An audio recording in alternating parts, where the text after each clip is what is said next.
right now we're voting on a referendum that's called the End of Life Choice Act. We've found that a lot of people haven't been able to read the Act for very good reasons this year, but we'd really want to encourage people to make a well-informed choice, because what we're voting on is a piece of legislation that won't be changed. It's already passed its royal assent. In other words, it would be activated if it gets majority vote in this referendum after 1 year. My late husband died of a brain tumour at the age of 42. He suffered a lot. He was eligible under this act when our daughter was 1, and then again when she was 4. Under hospice both times, discharged from hospice both times, and he didn't die until she was 9. You know, many of us have stories of watching loved ones die, but this referendum is not about whether terminally ill people should suffer. No one wants our ill to suffer. And it's not about whether you support euthanasia.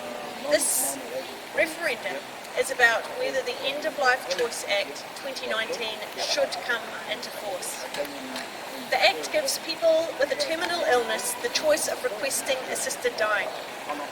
To be eligible, a person must be a terminally ill New Zealander 18 or over who is likely to die within 6 months, experiencing an ongoing decline in physical capability, experiencing unbearable suffering that cannot be relieved in a manner that the person themselves considers tolerable, and the person must be able to make an informed decision about assisted dying. So you can't ask in advance for this.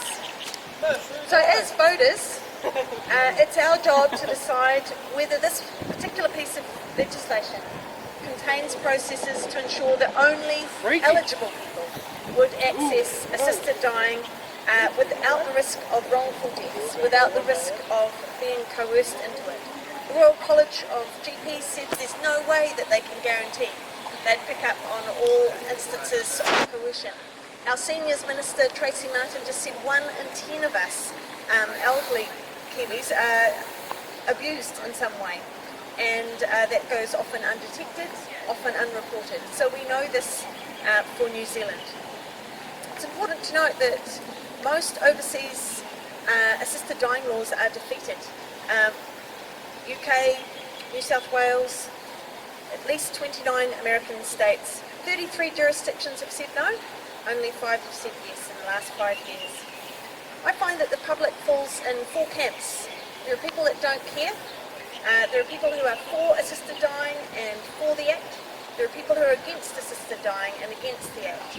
But there are also a group of people, just met quite a few today, who are pro having the choice, but they're going to vote no to this Act.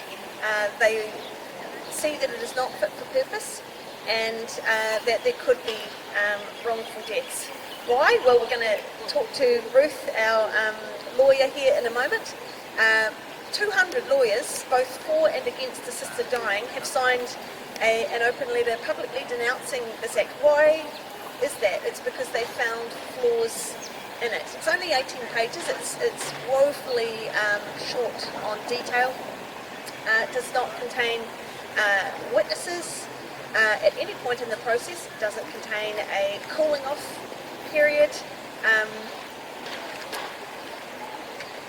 A person is encouraged to speak to family, friends or a counsellor, but they're not required to speak to or have any support person or any counselling. Interestingly, Leslie Martin, very famous proponent of assisted dying.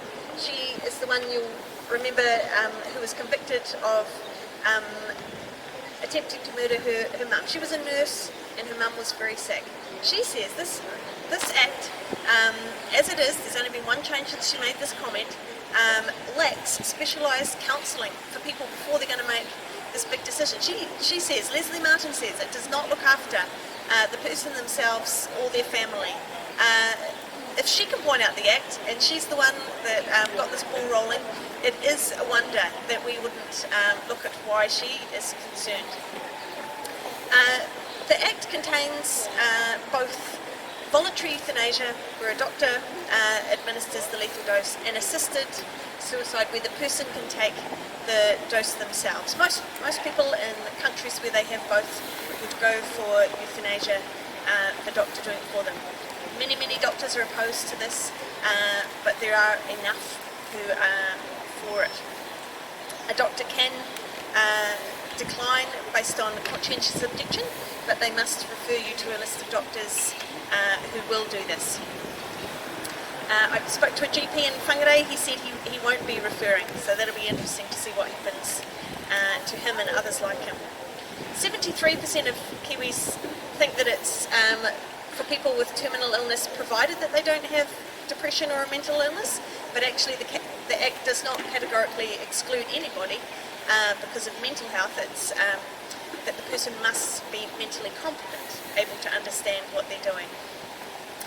Many people think this is the last resort, that a person would need to have tried every available treatment, or at least know about them. A person does not need to see a specialist to find those things out, so they can just find out from the general practitioner what might be likely without seeing a specialist about their specific case. And so a person can start the process of assisted dying at the moment they find out about their 6-month prognosis. As I said, in this proposed Act, there is no cooling off period. Most people think that this would be a free personal choice and only accessed by people at very final stages of their life for uncontrollable pain. Interestingly, in Victoria, Australia, for most people, management of symptoms like nausea, pain, etc. have been well managed by palliative care specialists, and these have not been the reasons that people have asked for assisted dying. The End of Life Choice Act does not say that a person needs to be in physical pain to be eligible. Now, many people are concerned that there would be a real risk of eligible people who could be as young as 18 accessing euthanasia for reasons other than pain, other than symptoms of their terminal illness.